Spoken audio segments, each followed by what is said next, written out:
विष्णु भगवान कमलापति। एक दिन नारद जी नारायण के पास गए। नारायणं देवं शुक्रवर्णं चतुर्भुजं शंख चक्र गदा पद्ममाला विभूषितम्। नारद जी कहते हैं, जब नारद जी वहाँ पे गए भगवान नारायण के पास, क्या देखते हैं? हस्ते शंख चक्र गदा पद्ममाला विभूषितम् तम देव देवी सब। उनको देखकर भगवान प्रणाम करते हैं। कैसे? आदि मध्यांत हेनाय निर्गुणाय गुणात्मने। हे प्रभु, आपका आदि मध्यांत से मैं प्रणाम करता हूँ। कैसे? आप अनंत शक्तिशाली है, मन से, वाणी से, रूप से। न आपका आदि है, न आपका मध्य है, न अंत है।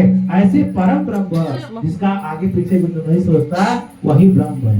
सब कहते हैं ना हमें भी भगवान है, लेकिन भगवान कहाँ है? जहाँ आगे पीछे लाभ हानि जला मरा ये सब की चिंता किए बगैर जो जीता है वही ब्रह्म है। इंसान भी ब्रह्म हो जाता है। तो कहते हैं कि आप किस लिए आए हो नारद? जब इतना भगवान नारद जी भगवान विष्णु का मक्खन पालिश लगाते हैं तो कहते हैं किम अर्थम आगतोसि, तुम किम मनसि वर्तते, तुम किस लिए आए हो? तुम्हारे मन में क्या चल रहा है?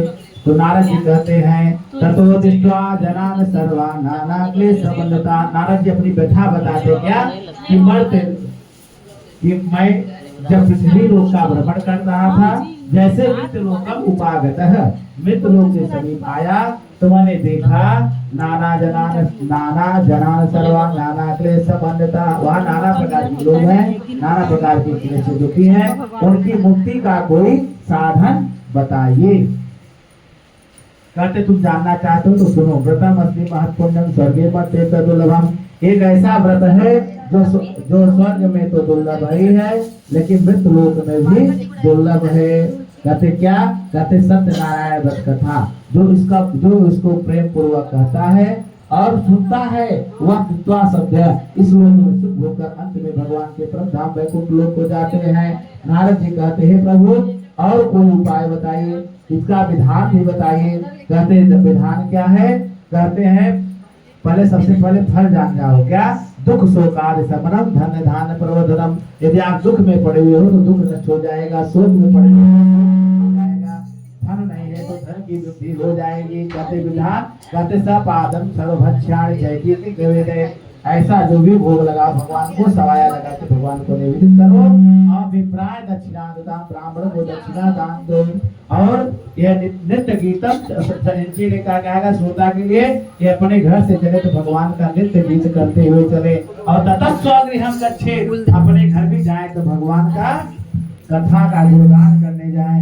अपनी व्यथा न कहें, न यहाँ व्यथा कहें और न भगवान की कथा सुनने के बाद भी व्यथा करनी चाहिए। नहीं तो उसका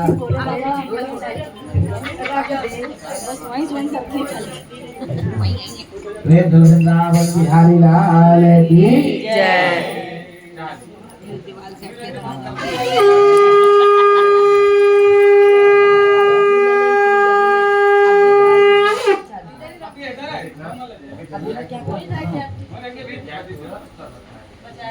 अभी मैं नहीं पहुंच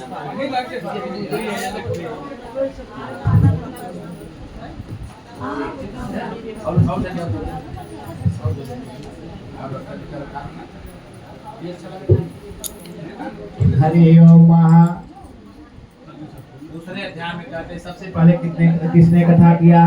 कहते हैं काशीपुर में एक निर्धन ब्राह्मण था जो भीख मांगता था। एक दिन भगवान को दया आई, भगवान स्वयं बूढ़ा रूप धारण करके चले आए और उस भूखे ब्राह्मण से पूछते हैं कि वर्थम, हे ब्राह्मण देवता आप किस लिए इधर उधर भटक रहे हो? वह ब्राह्मण बताता है क्या?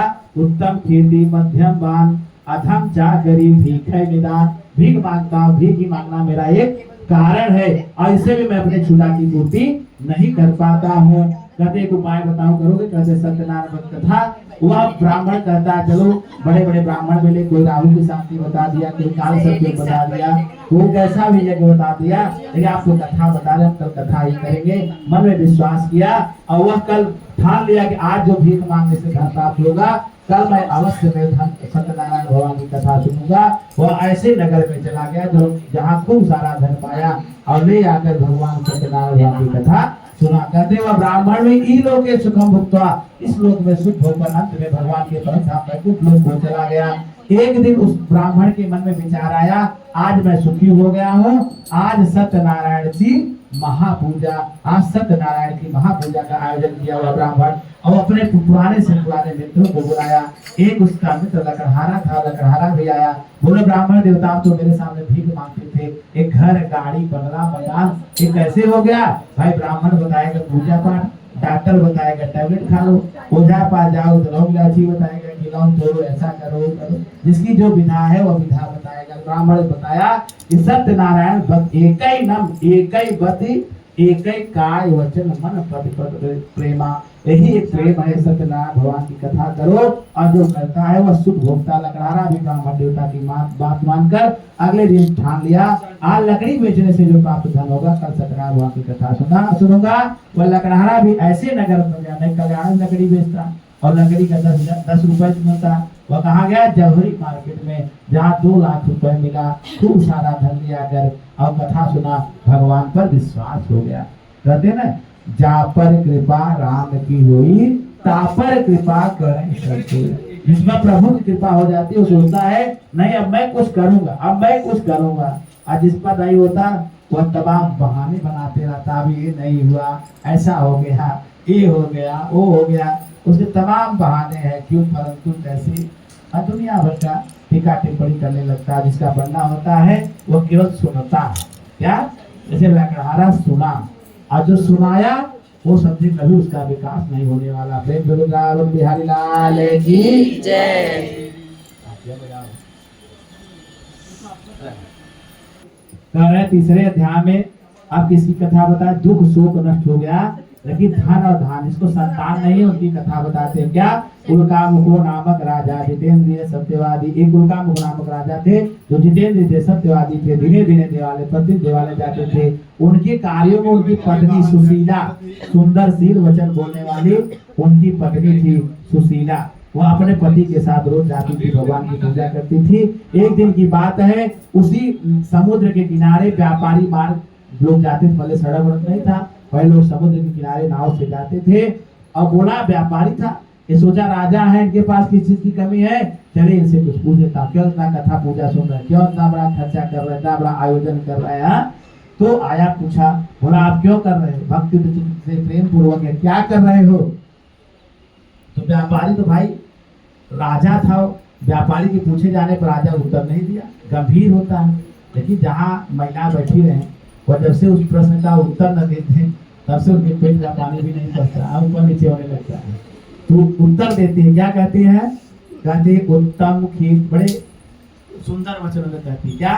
पति बिन सूनी मान, पुत्र बिन है घर सोना, ए दोए मोक्ति के मार्ग, ए दोए बिन है दुख दूना। मजा कहती है कि पति जो है हमारे लिए बैकुंठ है और बेटा जो है स्वर्ग है। एक महिला के लिए इससे बड़ा कोई धन नहीं होता, इससे बड़ा कोई संसार नहीं होता। पति बैकुंठ कहीं से आए और घर में अल्लाह तांडव मचा दे तो महिला की नरक हो जाता है। बेटा को पढ़ाया लिखाया, बेटा अपनी बात ही नहीं सुनता, तो स्वर्ग में भी जाना क्या दूर है, यही जीवन ही नरक हो जाता है। और यही दोनों अगर उचित हो जाए, पति पत्नी की बात माने और बेटा माँ की बात सुने, तो समझिए वही सब, यही घर ही मंदिर है। कहते हैं कि हमको कोई संतान नहीं, इसलिए हम भगवान की पूजा कर रहे हैं। व्यापारी को चाटा लगा, वह भी अपने घर चला गया। अब किससे बताता? लीलावती से। जब बड़े बड़े राजा भगवान की पूजा कर रहे हैं संतान के लिए, तो हमने क्यों ना करे? जैसे ही संकल्प लेने चलता, नहीं ठहरो, क्योंकि बनिया था ना, बनिया टका धर्मा टका कर्मा टका ही परम तपः, यस गेहे नास्ति हा टका टक टकाई। पैसा ही नहीं, भगवान मुझे संतान दे देंगे, पुत्र होता ना, भगवान हमें कहो घर दे दे, हम भगवान पूजा सुनो।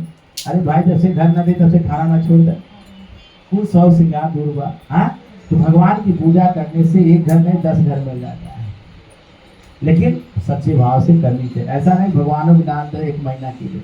आजकल लोग कहते गुरु जी हमारे परिवार में गहुआ में जने खत्म हो गया, साल भर पूजा न करिए, ऐसा लोग बैठ पूछे। अब पता गहुआ में 50 जने हैं और सलियम के उनके मरबे के तो घर स्मशान वैसे हो जाए।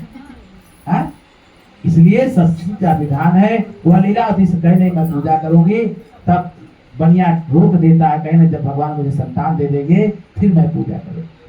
लेकिन लीलावती भावुक थी, भगवान की सच्चे मन से पूजा की। 10वें मासी कन्या रत्नम जायते, कन्या रत्न की उत्पत्ति हुई। उस कन्या का नाम रखा गया कलावती। कलावती क्यों रखा गया? कहते शुक्ल पक्ष यथा, जैसे शुक्ल पक्ष की चंद्रमा दिन पर दिन बढ़ती है, इसलिए उसका नाम कलावती रखा गया।